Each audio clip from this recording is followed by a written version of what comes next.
কিরে ভাই কি করিস? বসে আছি দেখো তো এভাবে কেন বসে আছিস ভাই? তুমি আসবে বলে আচ্ছা তোর মন খারাপ কেন? একা একেলা মন আরে ভাই আমি থাকতে তুই একা কিভাবে? তুই কে আমার আমি কে মানে?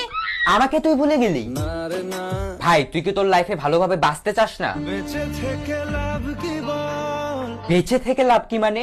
মরে গিয়ে তুই কি করবি? তারা হয়ে চলে যাব হ্যাঁ আরো? পাখি হয়ে ধরা দেব ভাই তুই চেষ্টাটা কি করছিস বলতো? তাকে আটকে রাখার চেষ্টা ভাই দেখ যে চলে গেছে তার কথা ভেবে আর নিজের সময় নষ্ট করিস না, মুভ অন কর। না রে না না মানে এভাবে তুই আর কতদিন থাকবি ভাই? জানি না যাব কদ্দূরে এখনো ভাই আমি তোকে ভালো মতন বলছি তুই ওকে ভুলে যা, আমি ওর চেয়ে আরো অনেক ভালো মেয়ে তোকে এনে দেবো। লাগে না লাগে না তাহলে এভাবেই থাক শালা, আমি চললাম। কোনো উপায় দিয়ে যা তুই এই নে। अच्छा चलता हूँ दुआओं में याद रखना।